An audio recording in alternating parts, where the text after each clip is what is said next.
dan kesempatan dalam melaksanakan kegiatan guru penggerak. Salawat dan salam kita hadiahkan kepada baginda kita Nabi besar Muhammad sallallahu alaihi wasallam. Semoga kelak kita mendapat syafaatnya nanti di yaumul mahsyar. Terima kasih kepada Ibu penggerak yang telah memberi wewenang kepada saya, yaitu kata protokol. Di sini kita secara singkat saja. Di sini akan saya bacakan tertib acaranya, yaitu pembukaan oleh saya sendiri, yang kedua yaitu doa, yang ketiga yaitu kata sambutan yang mewakili dari kepala sekolah yaitu Bapak Herul Rahmat, yang keempat yaitu penyampaian materi yang mana akan disampaikan oleh Ibu Mirza Arjuni SPD. Di sini ibu ini nanti akan melaksanakan yaitu orientasi, ya kan Bu, masalah budaya positif, yang mana ibu ini alhamdulillah masuk di sekolah kita ini salah satu guru penggerak. Jadi ini akan dilaksanakan di sekolah kita. Jadi ibu ini akan mengadakan orientasinya dan akan nanti apa yang dilaksanakan dia nantinya akan dikembangkan nanti di sekolah, dan ini nanti hasilnya akan dilaksanakan nanti pada hari Minggu berikutnya. Jadi mungkin hanya itu aja yang saya sampaikan, karena kita mempersingkat waktu yang sudah ditetapkan adalah hanya 1 jam. Dan saya sudah dengan assalamualaikum warahmatullahi wabarakatuh. Dan yang kedua yaitu doa yang kami sampaikan kepada Pak Herul Rahmat. Kepada Pak Herul Rahmat kami persilakan. Assalamualaikum warahmatullahi wabarakatuh.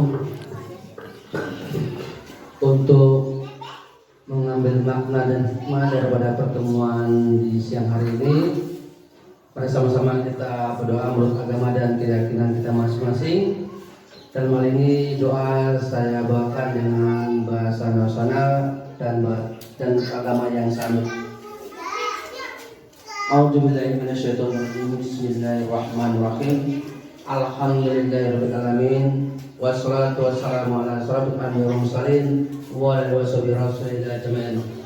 Ya Allah, pada siang hari ini Allah, kami mengadakan suatu pertemuan dalam rangka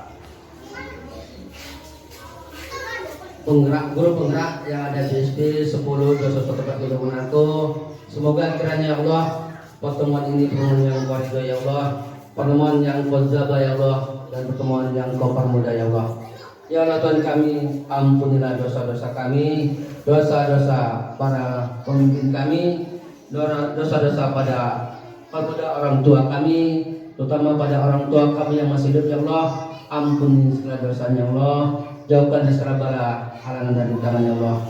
Dan apabila orang tua kami sudah tiada ya Allah, ampuni dosanya Allah, dan tempatkan pada tempat yang layak ya Allah, yaitu di surga ya Allah, surga jatuh ya Allah.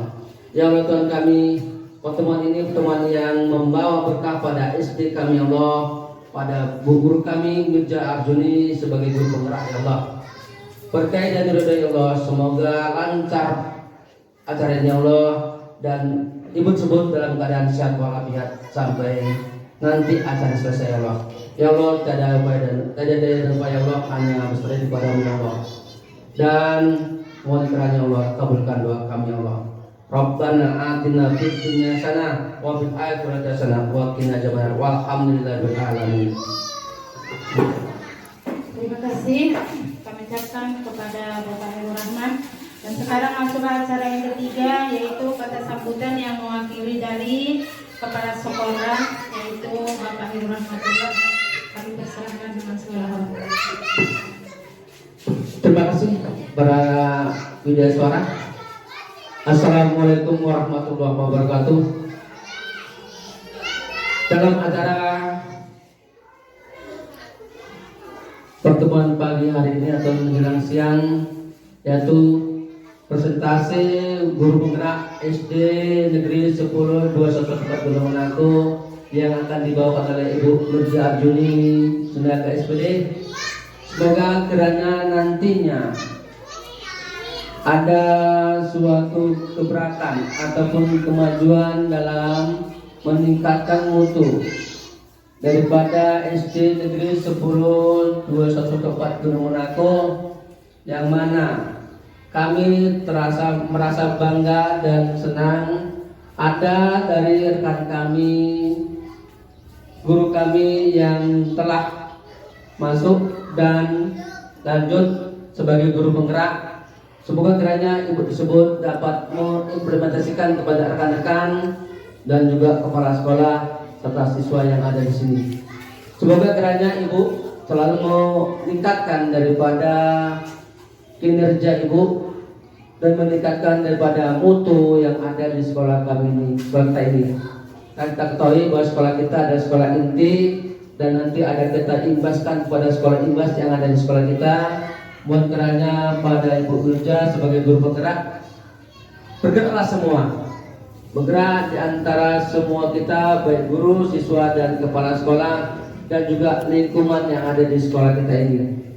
Jadi harapan kami, saya sebagai mewakili kepala sekolah, semoga kiranya Ibu selalu dalam keadaan solid dan selalu dalam keadaan sehat tanpa ada halangan dan lancar segala aktivitas. Jadi itu Bu, kami dari pihak sekolah tidak dapat memberikan apa-apa, hanya doa semoga ibu selalu dalam lindungan Allah Subhanahu wa taala. Dan saya sudah berdoa bila walidayah. Assalamualaikum warahmatullahi wabarakatuh. Terima kasih kata sambutannya yang mewakili dari kepala sekolah yaitu Bapak Herul Rahman.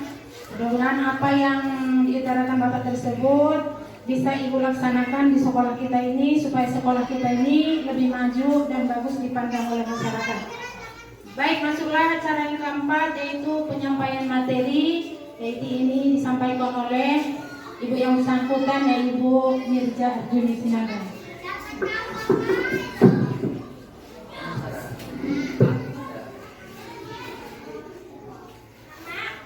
Bismillahirrahmanirrahim. Assalamualaikum warahmatullahi wabarakatuh.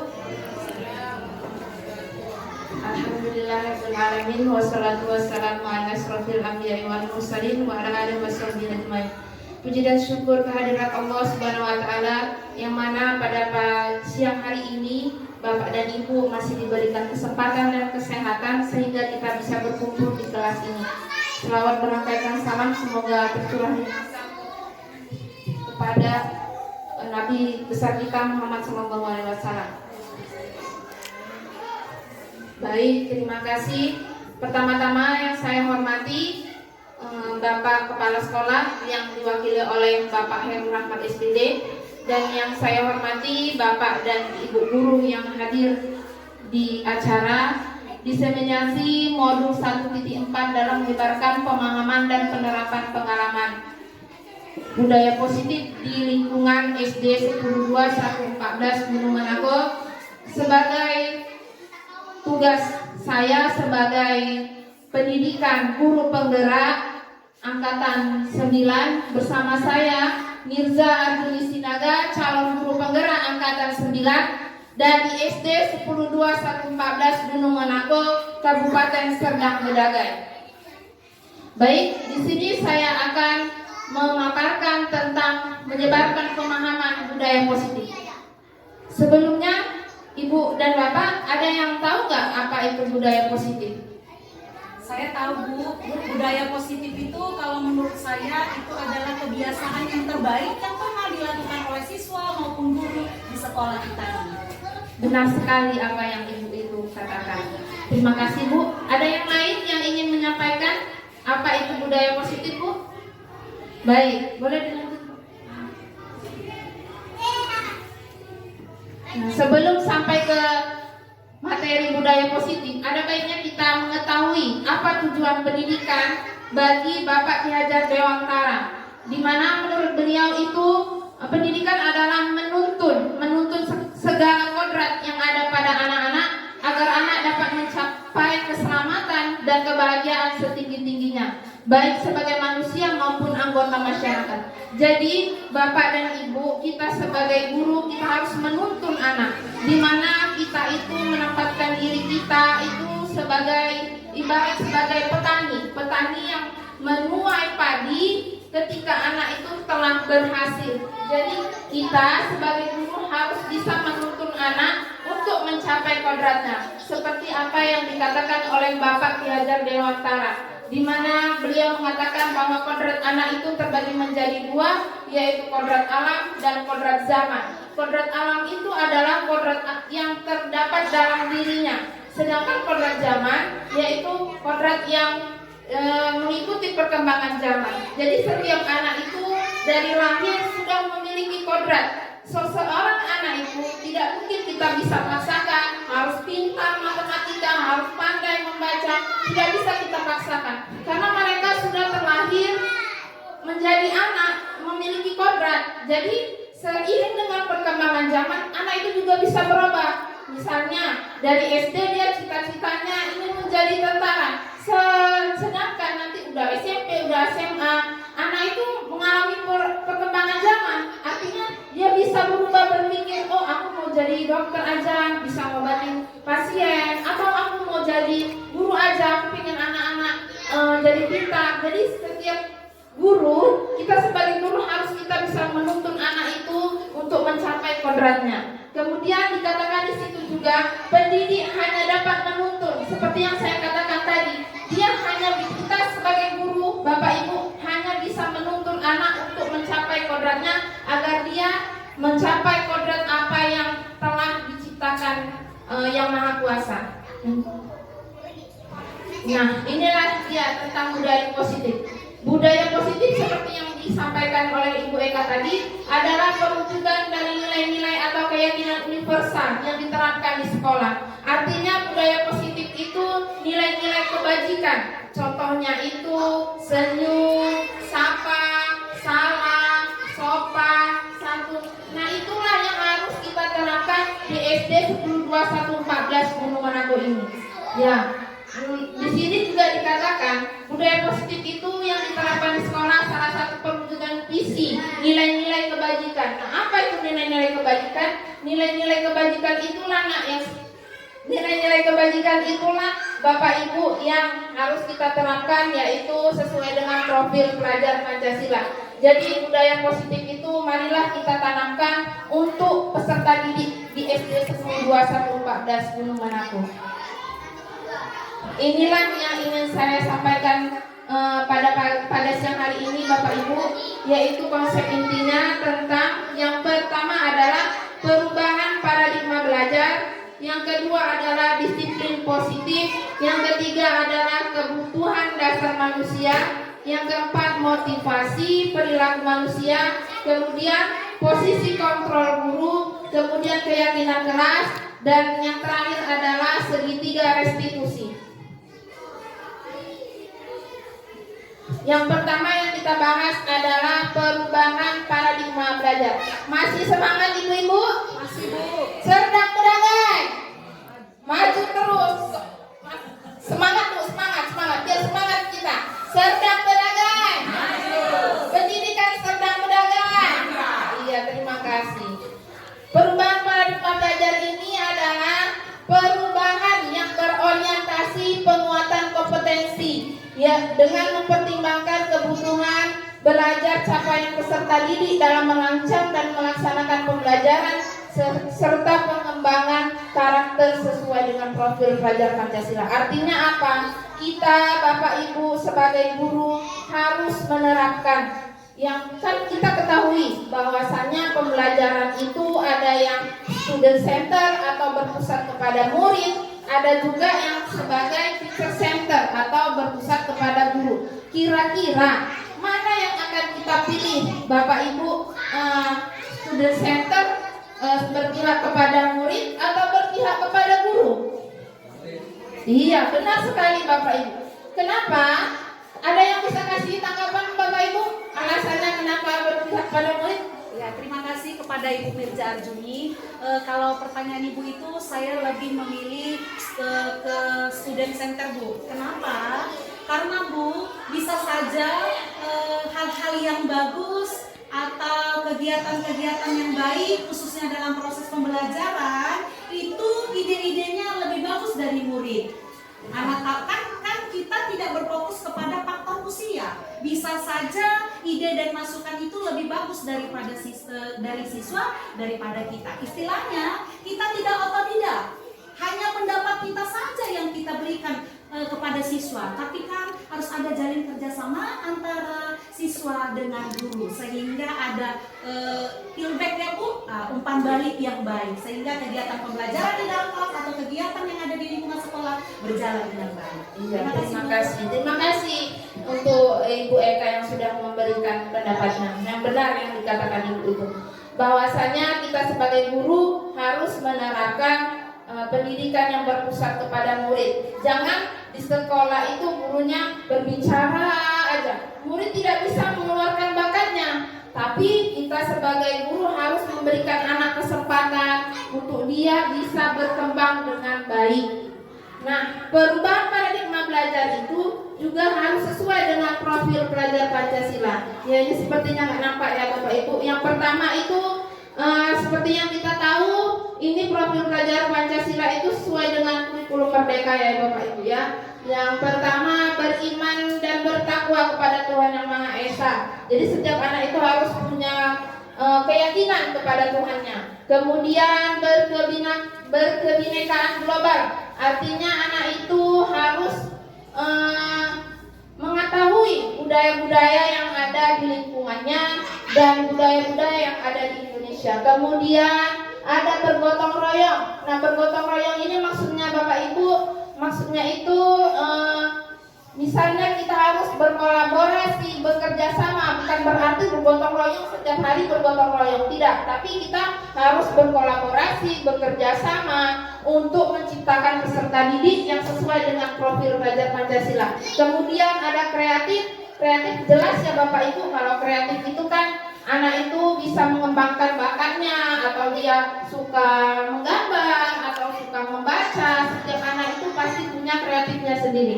Kemudian ada bernalar kritis. Bernalar kritis itu maksudnya Bapak Ibu, anak itu punya pengetahuan sendiri. Kadang tidak ada juga anak yang lebih paham, atau dia sudah belajar di rumah, atau dia sudah mengetahui apapun yang diketahui. Jadi kita sebagai guru harus bisa menerima pendapat dia karena dia sudah mengetahui. Misalnya untuk anak kelas 1 dia sudah tahu kali-kali, ada anak yang belum, atau kelas tinggi dia sudah tahu pelajaran ini, tapi dia sudah belajar di rumah. Jadi dia sudah bernalar kritis, sudah berpikir kritis untuk pembelajaran ke depannya. Lalu ada mandiri. Mandiri ini maksudnya Bapak Ibu, anak itu dituntut untuk bertanggung jawab.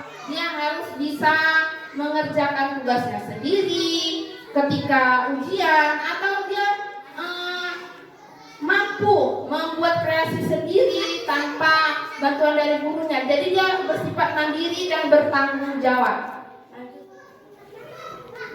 Ini dia Bapak Ibu perubahan paradigma belajarnya. Nah, perubahan paradigma belajar ini tujuannya tidak lain adalah untuk menciptakan sekolah kita yang positif, aman, dan nyaman, sehingga murid tadi mampu berpikir, bertindak, mandiri, dan bertanggung jawab. Inilah konsep utama dari perubahan paradigma. Jadi kita berharap semoga sekolah kita bisa menerapkan budaya positif yang ada di lingkungan kita, supaya sekolah kita itu menjadi sekolah yang aman dan nyaman, sehingga memungkinkan murid untuk bekerja, kemudian mandiri, berpikir, dan bertanggung jawab dalam setiap apa yang ditugaskan oleh Bapak dan Ibu gurunya.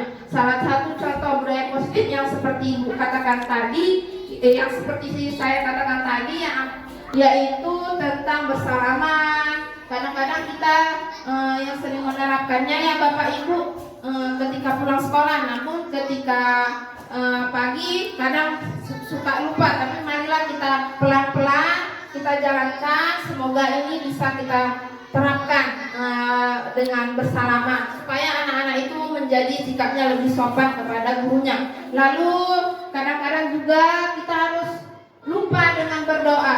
Mungkin inilah yang harus kita terapkan Bapak Ibu. Jadi berdoa itu penting, baik sebelum saat membuka pelajaran, kemudian saat menutup pelajaran. Ini dia Bapak Ibu, miskonsepsi tentang makna kontrol. Ada 4 miskonsepsi kontrol ini. Apa maksudnya ini? Maksudnya ini adalah ilusi belaka. Yang pertama, ilusi guru mengontrol murid. Kita Bapak Ibu nggak bisa kita itu mengontrol murid. Misalnya murid itu kita suruh berbuat baik. Memang kita sebagai guru harus mengontrol murid. Anak ini bisa nggak ya? Anak ini bisa nggak ya? Tapi kita harus paham, kita itu tidak bisa. Suatu saat kita lengah, dia bisa saja ini berubah. Contohnya yang paling dasar misalnya kita aja sebagai guru, misalnya ada kepala sekolah, kemudian kita cepat datang atau datang setiap hari, tapi ketika bapak kepala sekolah tidak ada, mungkin kita agak sedikit telat atau itulah maksudnya mengontrol murid. Jadi kita sebagai guru tidak mungkin kita bisa katakan kita bisa mengontrol murid. Artinya murid itu nggak bisa kita kontrol selalu. Nanti kalau nggak kita kontrol, dia bisa aja berubah. Misalnya di depan kita dia baik, tapi di belakang kita dia berbuat jahat lagi. Jadi ini hanyalah ilusi bahwasanya kita sebagai guru harus mengontrol murid. Itu tidak benar ya Bapak Ibu. Yang kedua adalah ilusi bahwa semua penguatan positif, efektif dan bermakna. Artinya di sini kita misalnya ada anak yang tadinya bertengkar, lalu kita lihat, kita beri dia penguatan, kemudian kita kasih dia petunjuk, kamu tidak boleh begini, kamu tidak boleh begitu. Itu memang penguatan yang baik, tapi lewat dari itu dia bisa berubah seakan-akan, bisa berubah jadi nakal saat kita tidak ada. Penguatan positif itu hanya sebentar, jadi nggak selamanya penguatan positif itu. Kita tidak, ini juga hanya dikatakan ilusi belaka. Kemudian yang ketiga adalah ilusi bahwa kritik dan membuat orang merasa bersalah dapat menguatkan karakter. Itu juga tidak benar Bapak Ibu. Karena ibaratnya kita misalnya anak pernah berbuat salah, kita marah-marahi, dia mungkin merasa bersalah, bisa menguatkan karakternya, tapi itu tidak dijalankannya. Dia hanya 2 hari aja merasa bersalah, tapi nanti lewat dari dia udah nggak dipantau sama guru lagi, sudah dia mulai lagi tuh berbuat salah. Itu artinya membuat orang merasa bersalah. Misalnya kamu tadi nggak piket, dia merasa bersalahnya di saat dia nggak piket aja. Tapi kita kan harus menerapkan perasaan bersalah. Tidak boleh kita menerapkan rasa bersalah, tapi dia harus kuat. Kemudian supaya dia itu karakternya itu motivasinya itu berasal dari dalam dirinya, bukan karena dipaksa oleh guru, ditekan oleh guru.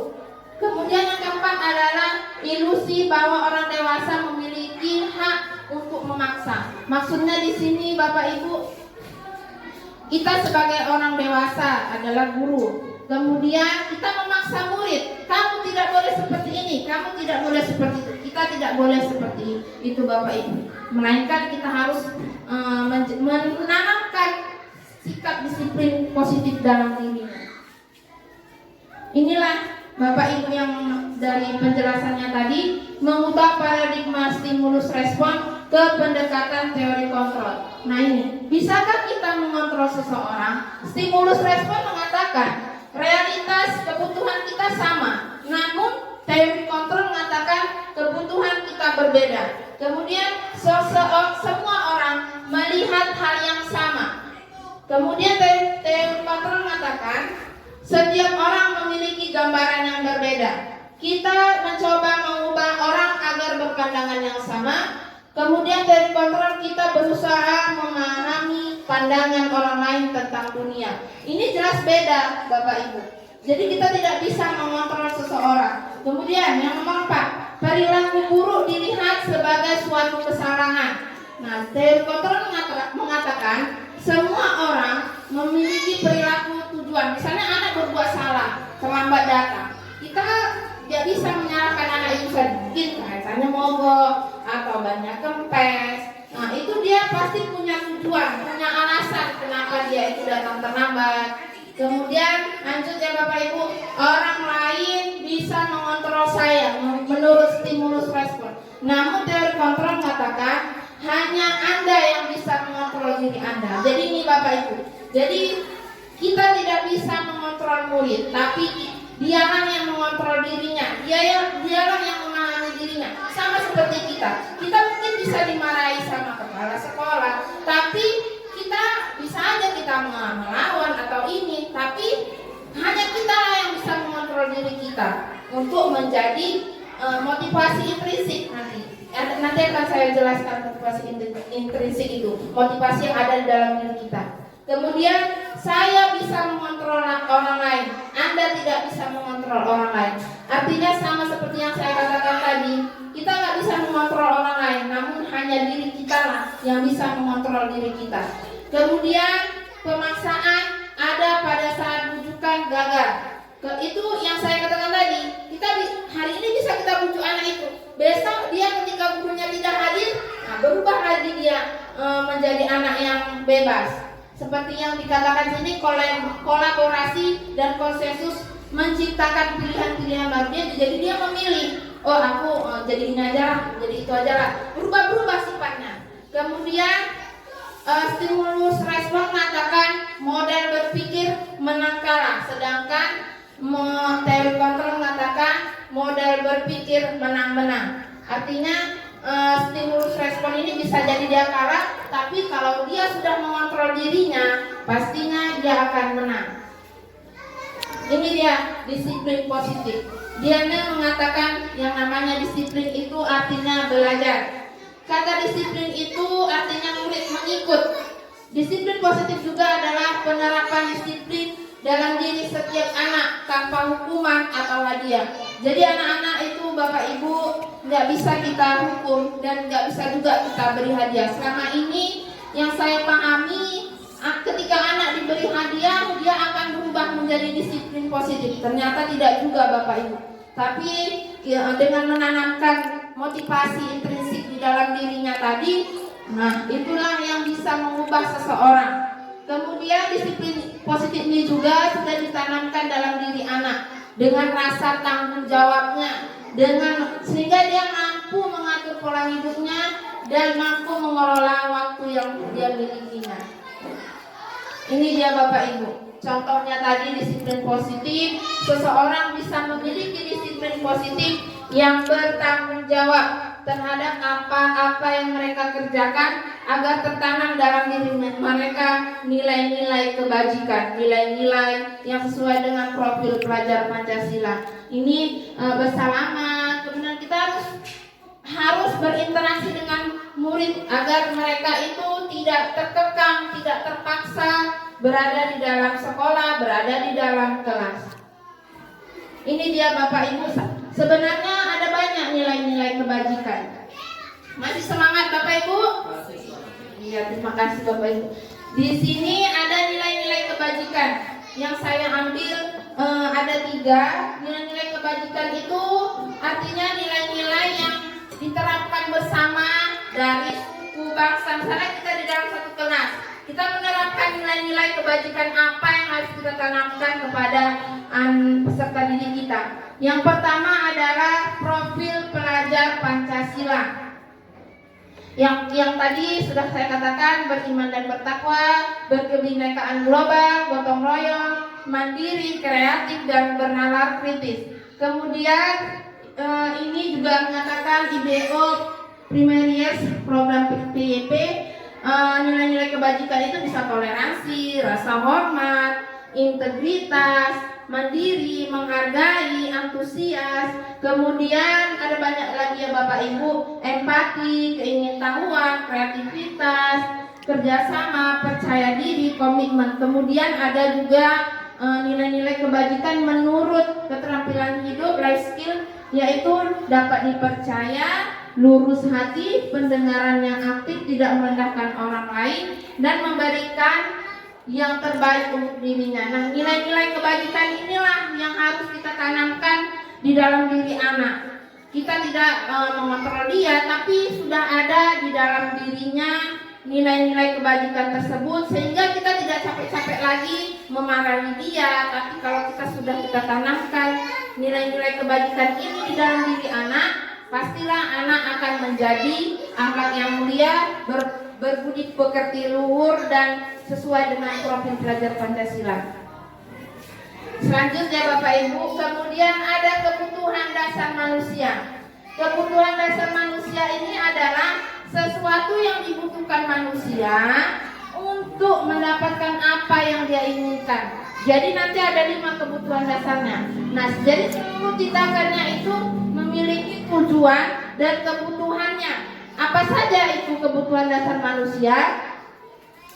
Ada 5 kebutuhan dasar manusia. Yang pertama adalah bertahan hidup, kemudian kasih sayang dan rasa diterima, kemudian penguasaan, kebebasan, dan kesenangan. Kebutuhan hidup ini maksudnya bersifat fisiologis untuk bertahan hidup. Kadang anak itu di dalam kelas dia mengantuk. Kita harus tahu, jangan kita langsung marahi anak. Kenapa kau mengantuk, nak? Jangan langsung kamu tidur saja. Nah, tidak boleh Bapak Ibu, tapi kita harus tanya, entahnya dia di rumah tidak makan atau dia ribut. Kenapa kamu ribut? Nah, itu kan berarti dia lapar atau dia haus. Kadang anak-anak itu tidak berani menyampaikan kepada kita Bapak Ibu, tapi dia hanya melakukan yang menurut dia senangi. Lalu yang kedua adalah kasih sayang dan rasa diterima. Bisa nggak dia diterima di dalam kelas ini? Artinya di sini bersifat psikologis, kebutuhan untuk disayangi. Kadang anak itu butuh juga disayangi. Seperti yang sekolah ini ada yang saya perhatikan, murid yang butuh kasih sayang, butuh perhatian. Kadang yang bahkan murid ini dia itu sulit memahaminya. Maksudnya anak itu misalnya dia tidak punya orang tua, dia pasti butuh kasih sayang, butuh didengar, butuh diterima, dipedulikan. Dia menganggap gurunya itu adalah sebagai ibunya, menganggap gurunya itu adalah orang yang dia sayang. Jadi kadang-kadang anak-anak yang ribut itu sebenarnya bisa juga kita marahi Bapak Ibu. Justru dia itu terkadang butuh kasih sayang, karena mungkin di rumahnya dia kurang kasih sayang, sering dimarah sama bapak dan ayah dan ibunya di rumah. Kemudian jadi Bapak Ibu, marilah kita tanamkan kepada peserta didik kita rasa kasih dan sayang dan mudah diterima. Kemudian adalah penguasaan. Penguasaan itu adalah kebutuhan kemampuan untuk mencapai sesuatu, dianggap berprestasi, didengar, diakui dan dihargai. Maksudnya di sini dia itu bagaimana? Berprestasikah atau dia hanya ingin didengar, hanya ingin diakui? Di sini harus ditekankan bahwasanya anak itu juga butuh pengakuan. Kadang anak-anak itu, misalnya saya lagi kelas rendah, banyak sekali pertanyaannya. Mereka ingin selalu itu didengar.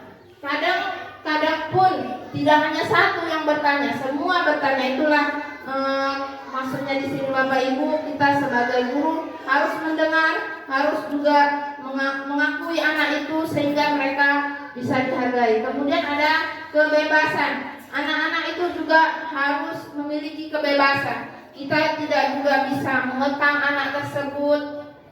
Mengekang dalam arti anak itu harus belajar terus, kemudian nanti tidak dipantau. Tetapi kita sebagai guru harus memberikan kebebasan kepada anak dalam arti, oh saya mau pelajaran ini Bu, saya mau pelajaran itu Bu.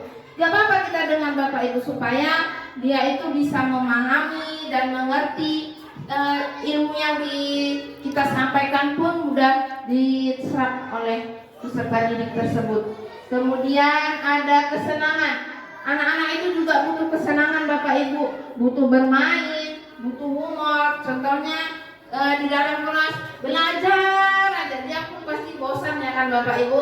Jadi sebagai guru kita harus membuat apa Bapak Ibu supaya anak itu senang, tertawa, iya, membuat bercanda, membuat humor, atau kita bisa juga membuat anak tersebut kita buat ice breaking saat belajar, atau kita membuat anak itu menyanyi. Nah, jadi supaya dia itu merasakan kesenangan, sehingga 5 kebutuhan dasar yang ada di dalam dirinya dan di dalam diri kita itu dapat tertanam dengan baik. Inilah Bapak Ibu yang saya sampaikan tadi. Inilah tujuan kita untuk motivasi perilaku manusia. Nah, ini ada 2 motivasi. Yang pertama motivasi ekstrinsik dan motivasi intrinsik. Motivasi ekstrinsik ini terbagi menjadi 2. Yang pertama untuk menghindari ketidaknyamanan atau hukuman. Kadang-kadang anak-anak itu berbuat baik supaya dia tidak dihukum, supaya dia tidak dimarahi. Nah, jadi anak-anak itu nggak nyaman dia, hanya dia bertahan saat dimarahi aja, jadi dia nggak nyaman. Kemudian untuk mendapatkan imbalan atau penghargaan dari orang lain. Nah, ini dia Bapak Ibu. Bisa jadi dia itu misalnya piket kelas, aku piket aja lah, mana tahu nanti dikasih guru permen atau dikasih tepuk tangan. Sebenarnya Bapak Ibu, selama saya mempelajari pendidikan di guru penggerak ini, anak-anak tidak boleh diberi reward, karena menurut mereka, menurut yang saya pelajari, ketika anak sudah diberi reward, mereka tidak tumbuh rasa motivasi dalam dirinya, nggak percaya diri dia. Misalnya ada pertanyaan karena mau dikasih hadiah, jadi tidak ini di dalam hatinya. Kan dikasih hadiah, kalau udah nggak dikasih hadiah, udahlah ngapain kamu jawab pertanyaan Bapak Ibu guru. Gitu maksudnya ini Bapak Ibu. Yang pertama dia itu baik sama kita supaya terhindar dari hukuman. Yang kedua dia merasa imbalan, aku karena dikasih hadiah misalnya. Kemudian inilah Bapak Ibu motivasi intrinsik yang harus kita tanamkan kepada anak didik kita dan kepada diri kita juga sendiri, yaitu untuk menjadi orang yang mereka inginkan dan menghargai diri sendiri dengan nilai-nilai yang mereka percaya. Artinya motivasi intrinsik ini adalah yang kita percayai, yang kita minati. Misalnya kita contohnya saja dalam beribadah. Nah, kita percaya bahwasanya yang di atas itu melihat kita. Kita karena misalnya di dalam Islam, aku sholat karena aku mau masuk surga. Kan bukan itu kan motivasi apa kita sholat. Tapi kan kalau kita sudah ditanamkan di dalam diri kita, aku mau jadi orang yang baik. Aku tahu itu salah, aku tahu ini salah. Jadi nggak usah aku kerjakan. Itu maksudnya di sini. Misalnya Bapak Ibu, kita di sekolah, aku datang sebentar, aku mau pikir lah, aku mau apalah. Itu kan karena misalnya ada bapak kepala sekolah. Tapi kalau udah nggak ada bapak kepala sekolah, ya udah gitu. Nah, maksudnya di sini, marilah kita tanamkan diri kita sendiri untuk bisa menghargai diri kita sendiri, supaya sekolah kita benar-benar mendapat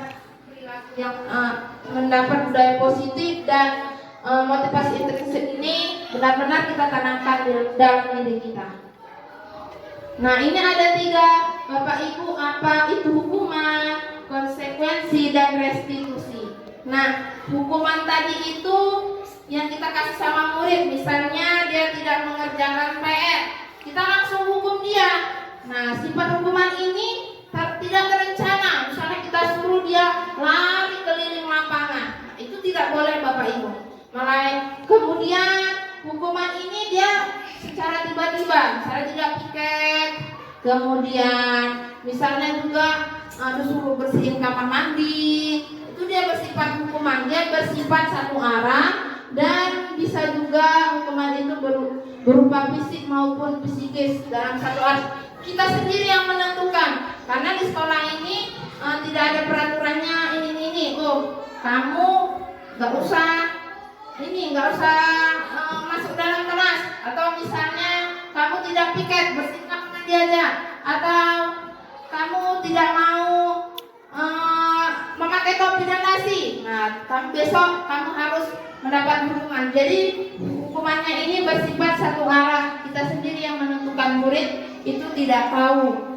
Lalu lanjut, kemudian ada konsekuensi. Konsekuensi di sini adalah terencana dan disepakati sesuai peraturan. Artinya kita saja yang menentukan konsekuensi itu, Bapak Ibu. Misalnya di kantor, anak yang datang terlambat, kita sendiri yang kasih ininya, konsekuensinya. Tapi anak tidak tahu. Nah, itu tidak boleh ya Bapak Ibu. Kemudian murid, konsekuensi ini juga menyebabkan murid itu tidak nyaman. Kemudian kita sebagai guru hanya memonitor murid. Misalnya dia tidak piket, kemudian suka ribut di dalam kelas, itu konsekuensinya kita sendiri yang membuat. Lalu restitusi. Nah, restitusi ini pelajaran baru bagi saya. Artinya restitusi ini nanti akan saya sampaikan segitiga restitusi yang sesuai dengan profil pelajar Pancasila. Artinya restitusi ini adalah menguatkan guru menyebutkan keyakinan kelas. Artinya kita sebagai guru harus membuat keyakinan kelas di dalam kelas kita. Kemudian kita membimbing kerangka acuan berpikir restitusi murid atau anak. Kemudian murid atau anak tidak kehilangan waktu untuk bersemangat untuk memperbaiki dirinya sendiri. Artinya restitusi ini adalah program yang baru yang nanti akan saya sampaikan. Artinya kita harus menerapkan keyakinan kelas di sekolah kita. Ini dia Bapak Ibu, dikatakan identitas gagal dan dikatakan identitas sukses. Identitas gagal itu adalah hukuman, sedangkan identitas sukses adalah disiplin, konsekuensi, dan restitusi. Saya ambil contoh, misalnya ini, murid atau anak akan tersakiti. Kemudian konsekuensinya murid atau anak dibuat tidak nyaman. Restitusinya murid atau anak mendapatkan penguatan. Jadi inilah yang restitusi inilah yang harus kita tanamkan dalam diri kita Bapak Ibu. Misalnya yang di bawah ini peraturannya adalah titik-titik. Kamu harus, konsekuensinya apa peraturannya? Mampukah kamu melakukannya? Terima kasih. Kemudian restitusi. Apa kamu yakin? Apa yang kamu yakin? Itulah yang kita tanamkan dirinya. Apa yang bisa kamu lakukan untuk memperbaiki masalah ini? Kemudian yang terakhir, murid atau anak membenci peraturan. Jelas ya Bapak Ibu, murid atau anak akan benci peraturan. Kalau tidak ada peraturan, dia berbuat sesuka hatinya. Konsekuensinya murid atau anak menghormati aturan. Kalau mereka melanggar, ya udah ada konsekuensinya. Tetapi kita harus tanamkan murid atau anak menghormati dirinya dan orang lain. Ini juga identitas gagal. Jadi yang dikatakan identitas gagal itu adalah hukuman, identitas sukses itu adalah restitusi. Identitas hukuman itu dibuat oleh guru, konsekuensi dibuat guru dan murid atau anak, sedangkan restitusi adalah dibuat oleh murid. Artinya restitusi ini nanti anak sendiri, aku maunya seperti ini, oh aku maunya jujur di dalam kelas, aku maunya bertanggung jawab, aku maunya percaya diri. Jadi dia buat sendiri dengan kita sebagai guru merangsang anak tersebut untuk menanamkan keyakinan dalam dirinya. Kemudian di sini juga dikatakan menyakitkan. Guru menjalani konsekuensi dan menyalahkan, mengkritik, menyindir dan merendahkan. Nah itu memang pernah ada ya Bapak Ibu. Kita kadang-kadang nggak bisa juga kita salahkan anak-anak, kita marahi, kita sindir dia, tidak bisa. Melainkan di restitusi ini kita sebagai guru harus menguatkan dia, memberikan keyakinan kepada dia sehingga anak tersebut bisa menjadi anak yang lebih baik. Ini dia Bapak Ibu, ada 5 posisi kontrol dalam guru. Masih semangat Bapak Ibu? Ya, jangan ngantor ya Bapak Ibu ya. 5 posisi kontrol guru ada 5 ya Bapak Ibu. Yang pertama yaitu penghukum, kedua adalah pembuat merasa bersalah, yang ketiga adalah sebagai teman, yang keempat adalah pemantau, yang kelima ini adalah manajer. Kira-kira Bapak Ibu dari yang kelima ini posisi manakah yang Bapak Ibu sudah jalankan di sekolah ini? Posisi yang mana Bapak Ibu? Apakah kita sebagai penghukum? Jujur saya sebagai guru pasti penghukum ya Bapak Ibu. Misalnya anak berbuat salah, ya udah saya hukum di sini. Kemudian sebagai teman, saya jarang membuat anak sebagai teman, jujur saja ya Bapak Ibu. Kemudian pemantau, misalnya kita mantau anak gak ngerjakan PR, atau dia tidur, atau dia lari-lari, itu pemantau. Kira-kira Bapak Ibu yang mana posisi kontrolnya Bapak Ibu yang Ibu jalani di sekolah ini? Ibu guru? Oh, sebagai teman ya Bapak Ibu, iya. Alhamdulillah sebagai teman. Kalau Ibu Risma sebagai apa Ibu? Ya bagus Bapak Ibu. Sebagai teman dan sebagai pemantau. Kalau Ibu Tobi? Ya, membuat merasa bersalah ya Ibu. Kalau Pak Heru? Saya sebagai teman, pemantau dan juga sebagai manajer. Iya, iyalah Bapak Ibu, benar sekali. Yang harus kita tanamkan adalah posisi manajer. Ayo maju. Nah, ini dia contohnya Bapak Ibu. Saya sudah buat kasus siswa tidak melaksanakan tiket harian.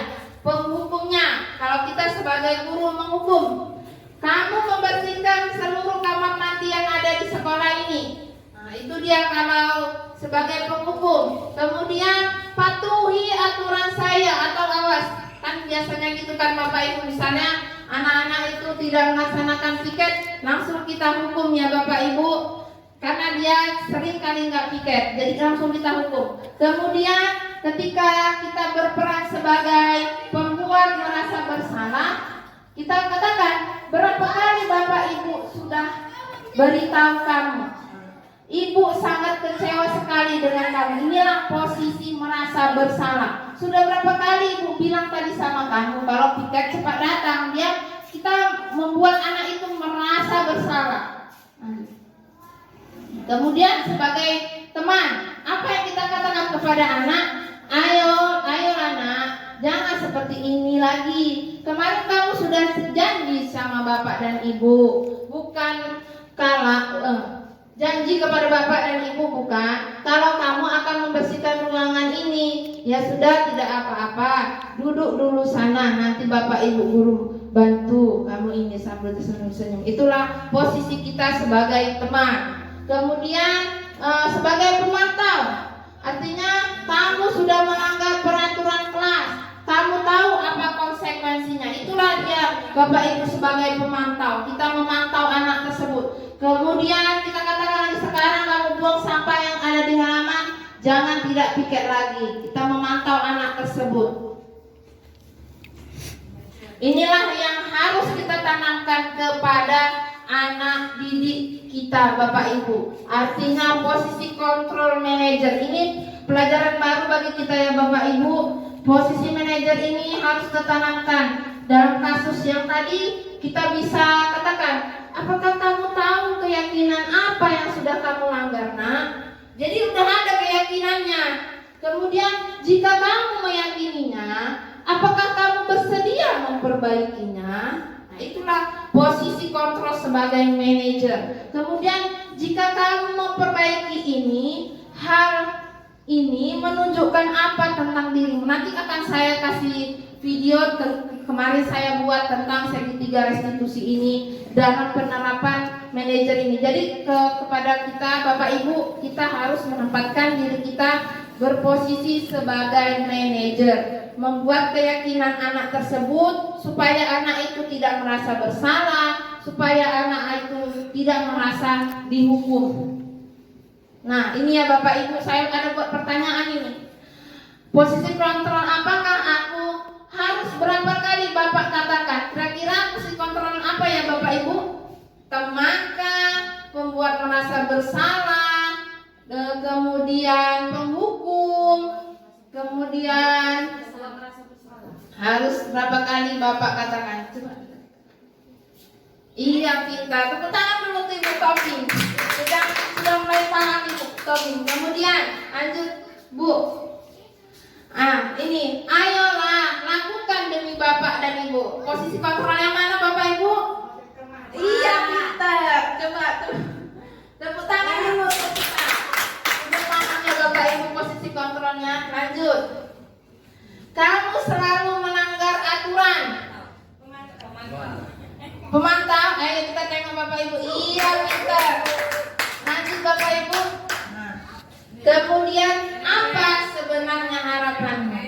Iya betul sekali. Tepuk tangan. Lanjut yang terakhir. Kalau kamu tidak menulis, kamu tidak mendapat nilai.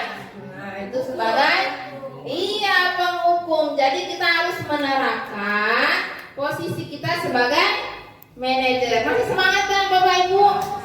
Iya, tepuk tangan dulu untuk kita semua. Nah, ini entar lagi siapnya ini Bapak Ibu tentang keyakinan kelas. Mengapa keyakinan kelas? Mengapa bukan peraturan kelas? Nah, ada yang tahu nggak Bapak Ibu apa itu bedanya keyakinan dengan peraturan? Kalau keyakinan itu mungkin kan Bu kesepakatan antara guru dan siswa. Tapi kalau peraturan itu seringkali dilanggar, dibuat tapi untuk dilanggar. Iya benar sekali. Artinya keyakinan itu kita sepakati bersama anak. Kemudian kalau peraturan kelas itu kita sendiri yang membuat. Lanjut Bapak Ibu. Kemudian inilah Bapak Ibu yang dimaksud dengan keyakinan. Keyakinan kelas adalah keyakinan yang memiliki nilai-nilai kebajikan yang bersifat universal, yang disepakati secara tersirat, tersurat, lepas dari latar belakang suku, negara, bahasa maupun agama. Inilah nilai-nilai keyakinan dalam diri peserta didik kita. Kemudian keyakinan itu biasanya lebih melekat pada dirinya karena diyakini dalam dirinya. Kalau peraturan kan tidak, gurunya yang membuat, gurunya yang harus memikirkan bagaimana sih anak ini supaya tertib gitu. Kemudian keyakinan biasanya dibuat tidak terlalu banyak, pendek aja Bapak Ibu, seperti yang tadi, jujur, kemudian percaya diri, kemudian sehingga mudah diingat dan dipahami oleh semua warga kelas. Inilah yang lagi saya terapkan di kelas saya Bapak Ibu. Keyakinan kelas yang seperti yang digambar ini, mereka buatnya pendek-pendek Bapak Ibu, sopan santun. Dengan artinya apa?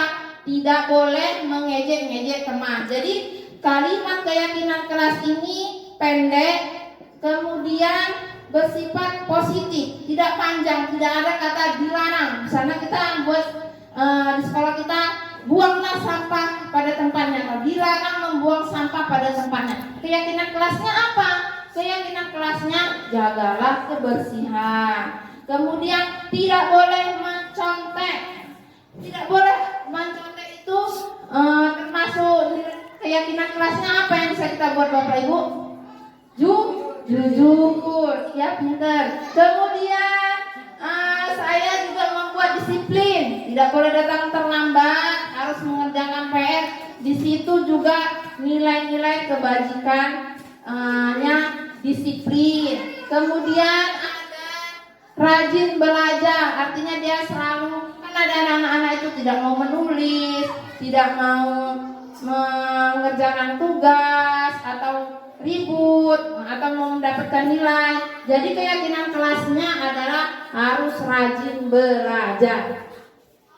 Ini dia poin-poin keyakinan kelas. Yang pertama, bersifat abstrak. Kemudian daripada peraturan lebih rinci dan konkret. Kemudian bersifat pernyataan-pernyataan universal yang pendek tadi Bapak Ibu. Kemudian dibuat dalam bentuk positif. tidak terlalu banyak sehingga mudah dipahami dan diingat oleh anak. Keyakinan kelas ini harus diterapkan, kemudian jadi suatu waktu kita bisa tanya kepada anak tersebut. Misalnya dia ribut di dalam kelas, kita tanya, keyakinan kelas apa yang sudah kamu langgar? Nah, keyakinan kelas tertib Bu, kan udah ada di dalam dirinya Bapak Ibu. Tapi kalau misalnya kita tanamkan kepada anak didik kita itu tidak boleh ribut, dia bisa aja ribut lagi. Tapi kalau kita buat tertib, kemudian tidak mau piket, kita buat aja jagalah kebersihan. Kalau dia nggak mau piket, kita tanya, keyakinan kelas apa yang sudah kamu langgar? Nah, jagalah kebersihan Bu. Misalnya gitu ya Bapak Ibu. Ini dia segitiga restitusi yang lagi saya pelajari, yang sudah saya pahami, bahwasanya segitiga restitusi adalah proses dialog yang dilakukan oleh guru untuk menghasilkan anak yang berkarakter, mandiri, bertanggung jawab, dan menjadikan diri anak berdisiplin positif. Jadi ada 3 ya Bapak Ibu, segitiga restitusi. Yang pertama menstabilkan identitas, yang kedua adalah validasi tindakan yang salah, yang ketiga adalah menanyakan keyakinan. Inilah yang dikatakan menstabilkan identitas. Artinya mengubah identitas anak dari yang gagal karena melakukan kesalahan menjadi orang yang sukses. Ada sedikit pengertiannya Bapak Ibu, berbuat salah itu tidak apa-apa. Kemudian tidak ada manusia yang sempurna. Jadi bisa kita katakan, gak apa-apa nak berbuat salah itu. Misalnya anak itu tidak datang terlambat, kita kasih keyakinan kepada dia, kita stabilkan identitasnya supaya dia itu jangan merasa bersalah. Atau misalnya kalau dia memakai sendal ke sekolah, kita yakinkan kamu tidak boleh memakai. Jangan langsung kamu kenapa nggak mau pakai sendal? Tanya dia sendalnya, sepatunya basah atau sepatunya hilang. Itu harus kita tanya dulu Bapak Ibu. Kita tanya dia. Ini contoh-contohnya. Berbuat salah itu tidak apa-apa. Jadi bukan juga kita katakan kamu tidak berbuat salah itu tidak apa-apa. Tapi keyakinan kelas kita kan menyatakan bahwasanya di sekolah ini harus memakai sepatu, tidak boleh memakai sendal. Jadi kita harus buat keyakinan kepada anak. Kemudian tidak ada manusia yang sempurna. Saya juga pernah melakukan kesalahan seperti itu. Ini misalnya contohnya saja, saya juga pernah melakukan kesalahan seperti itu. Contohnya ada anak yang tiduran saat pelajaran matematika. Kita harus tanya kenapa nak. Pasti anak itu nggak mau ngomong alasannya. Tapi kalau kita menstabilkan identitas kita, mengajak dia seperti sebagai teman, pasti dia akan Bapak Ibu akan jujur gitu.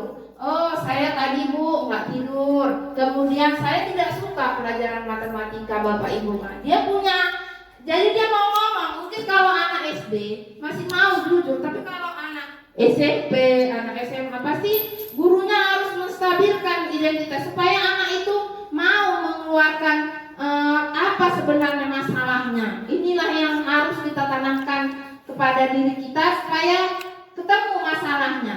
Kemudian Bapak Ibu tidak tertarik mencari siapa yang salah, tapi Bapak Ibu ingin mencari solusi dari permasalahannya. Kita katakan seperti itu Bapak Ibu. Bapak nggak mau kamu itu mencari siapa yang salah ketika bertengkar, tapi coba kita cari solusinya supaya kita bisa menemukan permasalahan yang seperti ini. Kamu berhak merasa begitu. Misalnya anak dipukul, dia akan membalas. Kita bilang aja, anak-anak itu pasti ada yang tidak mau jujur. Tapi ketika kita katakan, kamu memang berhak melakukan seperti itu, tapi alangkah baiknya kamu jagalah perasaannya, jangan pula dipukul-pukul kawannya. Kemudian, apakah kamu sedang menjadi teman yang baik buat dirimu sendiri? Inilah cara-cara untuk menstabilkan identitas dalam diri anak. Kemudian kita membuat anak itu kan yang salah, artinya memahami kebutuhan dasar dari apa yang mendasari sebuah tindakan. Artinya di sini contoh kalimatnya, padahal kamu bisa melakukan yang lebih buruk dari ini ya, kamu pasti punya alasan mengapa melakukan hal itu.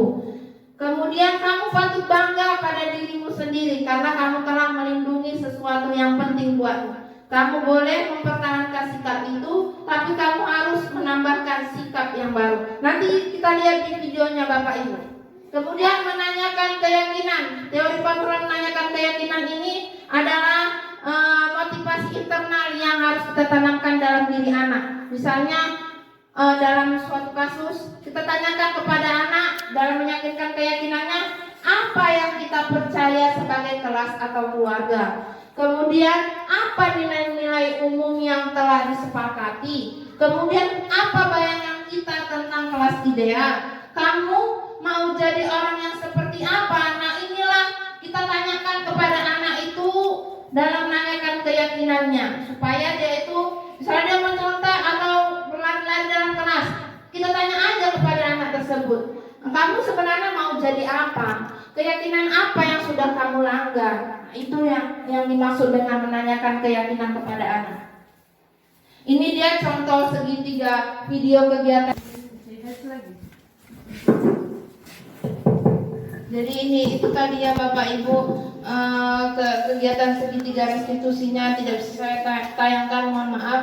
Ini adalah penutupan dari kegiatan ini, yaitu dalam penerapan program disiplin positif, guru memiliki standar kepribadian profesional dan sosial yang baik, di mana guru mampu merefleksikan dirinya dalam posisi kontrol, bagaimana perjalanan dirinya sebagai among atau manajer yang menuntun murid-muridnya menjadi insan yang mandiri, merdeka dan bertanggung jawab. Terima kasih. Ini sekian dari presentasi dari saya. Apabila Bapak Ibu ada yang ingin bertanya, saya persilakan.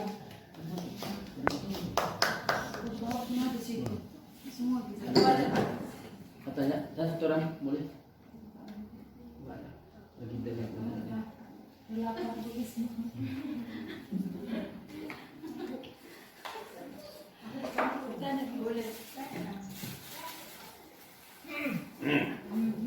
Terima kasih kepada Ibu Mirja Arjuni Sinaga. Penjelasannya ada banyak hal yang kami ketahui, perubahan-perubahan untuk khususnya kedekatan seorang guru kepada siswa. Cuman Bu, berdasarkan penjelasan Ibu tadi, ada sedikit mengganjal di dalam hati saya. Kurasa semua guru pernah melakukan hal yang sama. Pada saat kegiatan pembelajaran, guru itu pasti mengasih reward ya Bu, atau hadiah. Jujur Bu, saya pribadi pernah. Dan menurut penjelasan Ibu tadi, itu ternyata salah. Kan begitu Bu? Nah, jadi saya berterima kasih untuk hal itu.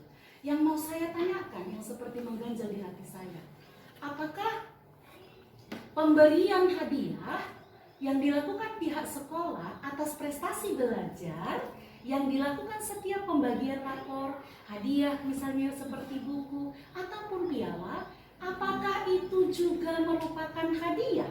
Dan apakah itu harus kita lakukan untuk kelanjutan berikutnya Bu? Kalau menurut penjelasan saya, pertanyaan saya itu sepertinya mengganjal di dalam hati saya Bu. Jadi mohon penjelasannya kepada Ibu Mirja Arjuni Sinaga. Terima kasih Bu. Baik, terima kasih pertanyaannya Ibu Eka. Pertanyaannya, apakah reward yang piala itu kita kasihkan kepada murid itu tidak boleh? Itu boleh Bu, karena itu dilaksanakan di sekolah. Tapi kalau di dalam kelas tidak boleh Bu, karena anak itu dia nggak ada motivasi dalam dirinya. Tapi kalau di sekolah kan bersama, berarti dia aku harus juara, aku harus bisa. Tapi kalau di dalam kelas, dalam pembelajaran, mungkin dia merasa kalau nggak dikasih hadiah ya udahlah, kalau nggak dikasih hadiah ya udahlah. Tapi kalau di sekolah, boleh pihak sekolah memberikan reward tersebut supaya anak itu ada juga motivasi intrinsik di dalam dirinya, Ibu. Gitu. Berarti kalau menurut informasi itu, penjelasan Ibu Guru, sama-sama bentuk hadiahnya itu. begitu kan Bu? Iya. Nah ini kan hadiah, hanya saja letak pemberiannya itu berbeda. Kalau hadiah yang dilarang, pemberian hadiah atau reward kepada siswa ketika saat pembelajaran yang dilarang. Tapi kalau pemberian 1 semester gitu. siap, iya, Iya, apakah boleh. itu boleh. Cuma Boleh. kesamaannya apakah itu tidak sama-sama hadiah? Sama-sama hadiah Bu. Karena menurut yang saya pahami, reward yang di dalam kelas itu tidak muncul di dalam dirinya, tapi kalau sekali-sekali kan ada juga kompetisi-kompetisi, nggak hanya di sekolah ya kan Bu, misalnya olimpiade. Apa tujuan mereka olimpiade? Memang tujuan mereka untuk dapat piala, dapat uang. Tapi kalau kita tanamkan yang benar-benar di dalam dirinya, pasti dia juga mendapatkan reward.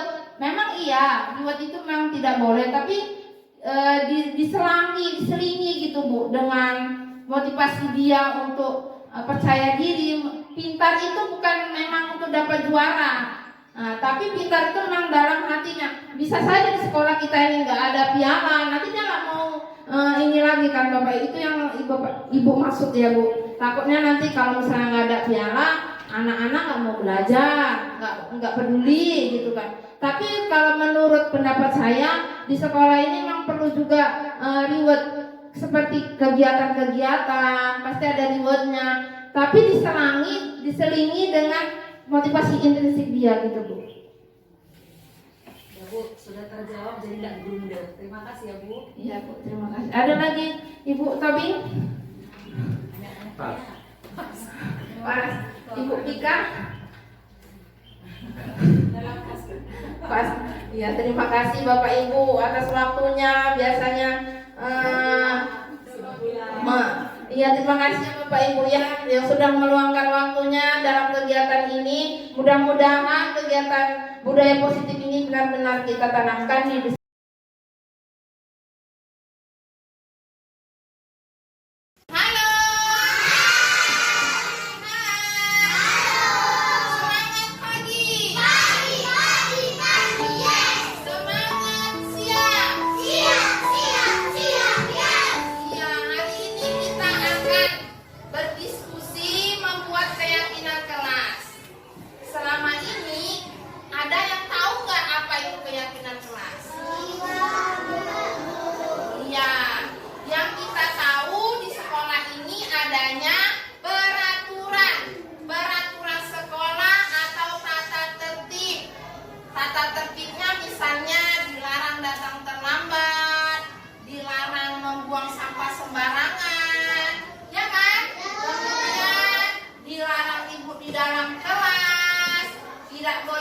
contek saat ujian. Itu namanya peraturan atau tata tertib yang ada di sekolah ini dan di kelas 2A. Nah, hari ini Ibu akan mengajak kalian untuk membuat kesepakatan bersama, kesepakatan keyakinan kelas yang akan kita buat untuk kelas kita, kelas 2A. Keyakinan kelas. Keyakinan kelas adalah suatu yang harus diyakini bersama, yang berasal dari penyatuan pikiran. Itulah tadi Bu bilang, kita berdiskusi membuat kesepakatan tentang keyakinan kelas. Kemudian keyakinan kelas itu dibuat tidak terlalu banyak dan tidak terlalu panjang, sehingga mudah diingat dan dipahami oleh semua warga kelas 2. Keyakinan kelas ini nanti diterapkan di dalam kelas kita dan di lingkungan sekolah kita. Contohnya yang paling mudah adalah misalnya dilarang mencopet. Kita keyakinan kelasnya apa? Keyakinan kelasnya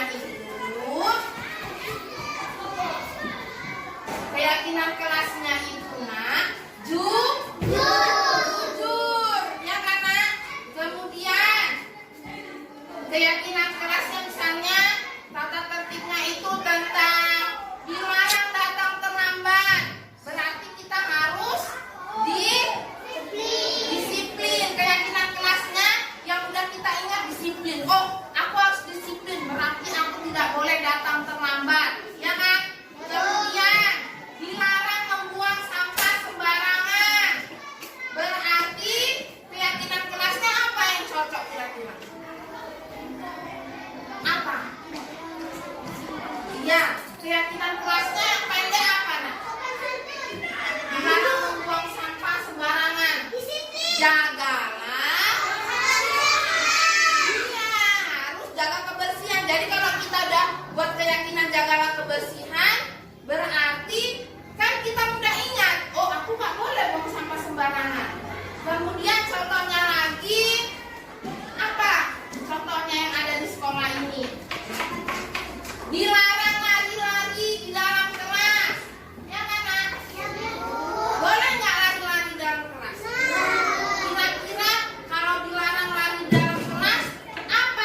boleh lari-lari, kemudian tidak boleh ribut, kemudian tidak boleh mengejek teman. Ya kan? Iya. Itu peraturan kan? Kira-kira keyakinan kelasnya apa? Siapa tadi? Apa nak? Ini Bu. Keyakinan kelasnya apa nak? Tidak boleh mengejek-ngejek teman. Apa keyakinan kelasnya? Saling menghargai. Iya, pinter. Jadi sudah paham kan? Apa keyakinan kelasnya? Sudah paham? Nah, keyakinan kelas ini kita buat bersama. Ibu akan membagikan kertas, kamu tulis keyakinan kelas apa yang harus buat untuk kelas. Buatnya pendek-pendek aja nah, nggak usah panjang-panjang. Dipikirkan dulu, jangan langsung ditulis. Aku maunya seperti ini, aku maunya seperti itu. Nah, jadi nanti kata-kata yang baik ibu akan pilih dan menjadi keyakinan di kelas 2. Nah, tulislah nak, kira-kira keyakinan kelas untuk kelasku apa ya? Tulis dulu nak, dipikirkan dulu baru ditulis. Jangan langsung ditulis. Tulis saja dulu nak. Tulis. Kira-kira apa ya? Boleh.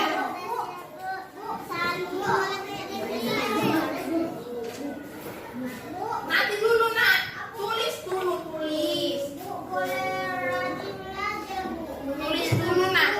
Kira-kira apa ya untuk kelasku? Saat ini mau tulis apa? Tunggu dulu nak, dipikirkan dulu, dipikirkan. Jangan mengejek teman. Boleh tulis nak, jangan buru-buru, pegang dulu.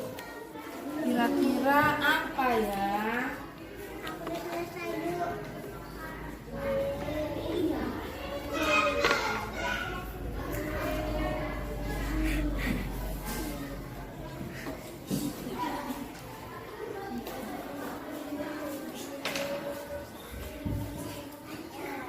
Apa punyamu?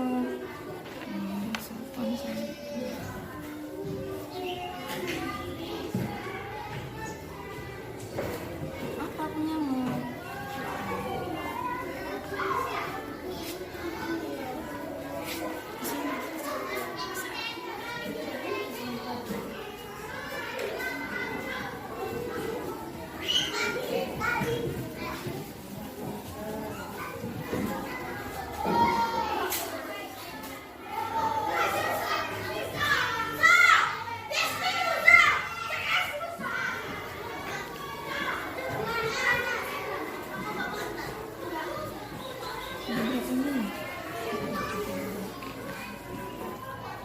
Sudah nak? Ibu mau kelompok yang ibu panggil namanya maju ke depan ya nak, tempelkan keyakinan kelas di sini. Mulai dari Aruna, coba tempel nak. Iya, Chelsea. Sudah pintar Aruna, tulisnya sopan santun. Alkian.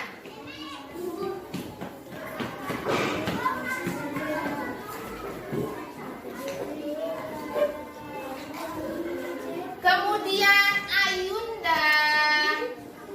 Iya, udah pintar dia bertanggung jawab.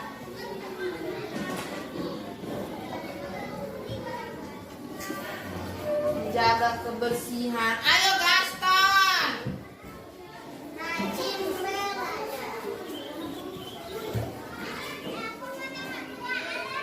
Anjeli.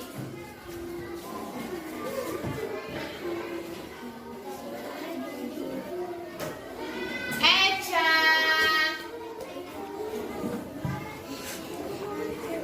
Balkis.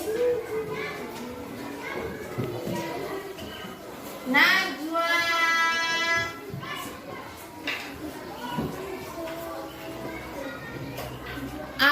kelima, pintar-pintar semuanya. Tarisa, Fajira,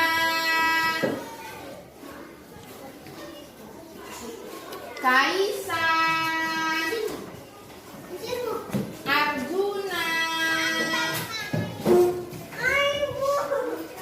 itu nak Arjuna, Aska,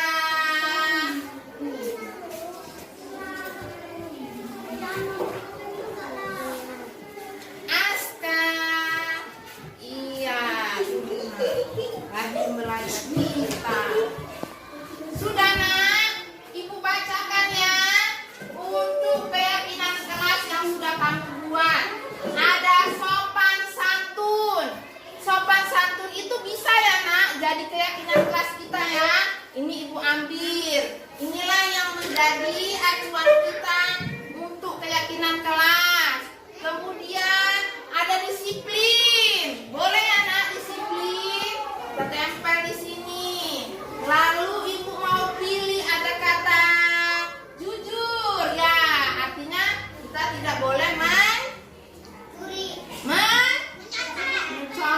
Kan nggak boleh kita mencontek kan? Nah kemudian bertanggung jawab. Oh ini benar ini. Karena kan bertanggung jawab itu artinya setiap ada tugas harus dikerjakan ya kan? Kalau ada tugas dari bu guru harus dikerjakan, berarti dia termasuk bertanggung. Kemudian sudah 4, ibu pilih lagi yang tertib. Pintar ini, siapa yang tulis tertib ini? Iya Kalisa, pintar, tertib. Baru 5, 1, 2, 3, 4, 5. Lalu ibu pilih ini, menjaga kebersihan. Punya siapa ini menjaga kebersihannya? Iya pintar Ayunda. Berarti kita harus melaksanakan piket. Jadi diingat ya nak keyakinan kelasnya. Lalu ada kata rajin belajar. Punya siapa yang rajin belajar? Iya Aska, pintar dia. Baru ini nak rajin belajar. Karena kalau kita rajin belajar artinya setiap ada tugas, kemudian ada pekerjaan atau ada latihan harus dikerjakan. Kalian juga harus rajin belajar di sekolah ya kan? Rajin membaca. Kemudian tidak boleh mencontek, nggak boleh anak. Karena kan tidak boleh, karena keyakinan kelas itu harus bernilai positif. Kata-katanya positif, tidak ada kata tidak dan tidak ada kata dilarang. Yang boleh hanya kata-kata yang mudah dipahami dan mudah diingat sehingga bisa dipahami dan dipahami serta dijalankan. Kemudian jujur udah, lalu kebersihan kelas, menjaga kebersihan, disiplin, jagalah kebersihan, jangan saling menghargai anak. Kita tambah satu lagi anak, saling menghargai dan menghormati. Jadi keyakinan kelasnya ini nak ada 1, 2, 3, 4, 5, 6, 7. Nanti kita tambahin satu lagi, saling menghargai. Coba ya, saling menghargai nomor 1. Kemudian udah termasuk ini juga. Kemudian sopan santun ya nak. Bolehlah saling menghargai, juga termasuk sopan santun juga. Sopan santun. Kemudian yang kedua bertanggung jawab. Yang ketiga rajin belajar. Lalu disiplin. Lalu tertib. Lalu yang keenam jujur. Dan yang terakhir adalah menjaga kebersihan. Iya, kamu sudah tahu kan keyakinan kelasnya? Apa yang pertama tadi? Sopan. Yang kedua bertanggung. Yang ketiga rajin. Yang keempat yang kelima tertib. keenam jujur, yang terakhir menjaga kebersihan. Iya, sekarang nak, karena sudah tahu keyakinan kelasnya, kita harus menandatangani keyakinan kelas. Ibu panggil namanya supaya keyakinan kelas ini bisa kamu jalankan, dipahami dan diingat. Abrima, ini tanda tangan Nina. Ini di sini nama Abrima.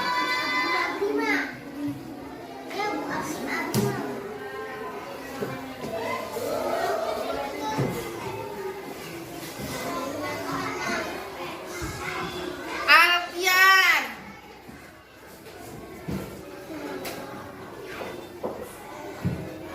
Alfian nomor 3 tanda tangan nak di sini. Kemudian Anjeli.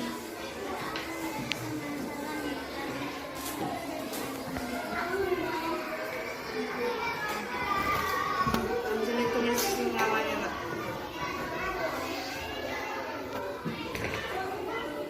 Arjuna. Nah, duduk nak. Arjuna nomor 6 Arjuna nak di sini. Kemudian Aruna.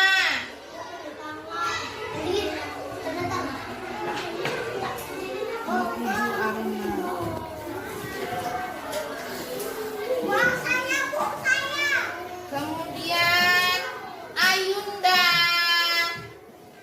Ayunda Hafiz. Kemudian siap-siap ya nak. Ayunda nomor 8 nak. Siap-siap Aska. Ini Aska duduk nak. Aska maju nak Aska. Nomor 9 ya. Aska ini nak ini di sini yang tunjuk. Kemudian siap-siap Balkis. Balkis Humaira.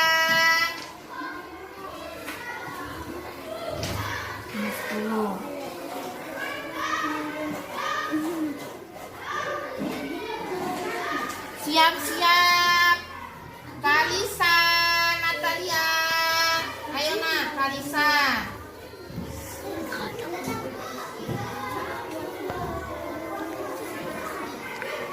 Iya. Siap-siap Chelsea. Ayo nak Chelsea.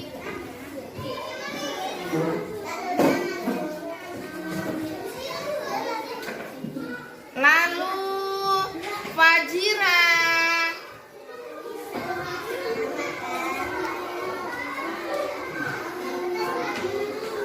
Lalu Gaston. Ayo nak Gaston. Gaston nomor 15 ya nak ini.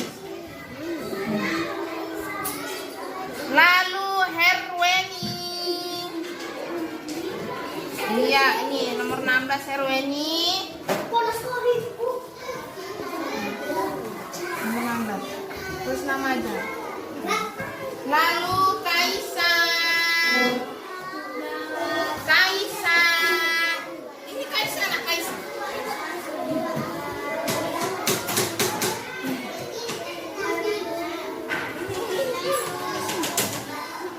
Ini kan Kaisa, tulis namanya di sini Kaisa. Udah nggak apa-apa. Baru Najwa yang terakhir.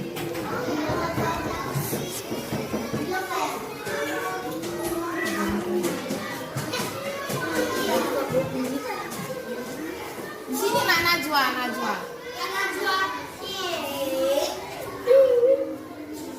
Sudah. Jadi nak, ini sudah kamu tanda tangani keyakinan kelas 2A. Jadi harus dipatuhi dan diingat. Jangan dilanggar. Harus dipahami dan diingat ya nak. Kalau kita sudah yakin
Jadi sudah paham kan keyakinan kelas kita? Coba Ibu mau tes satu dulu.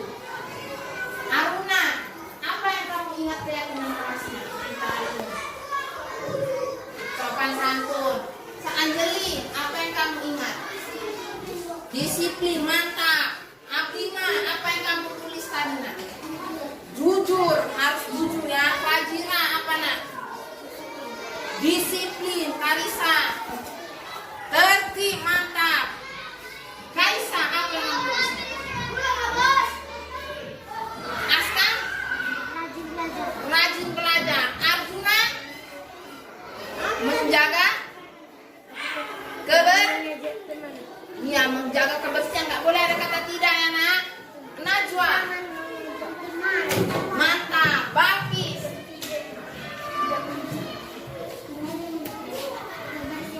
iya. Ini Eca, jujur, iya.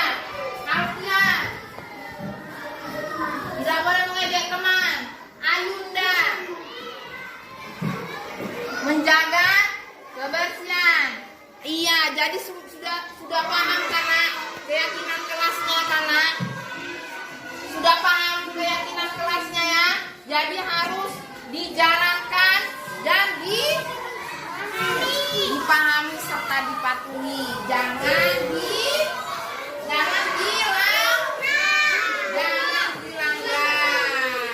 Jadi harus dipahami ya kan? Tidak boleh dilanggar. Keyakinan kelas supaya apa? Supaya kita bisa menjadi anak yang berakhlak mulia. Sekian dari Ibu, harus kita jalankan keyakinan kelasnya ya. Dan Ibu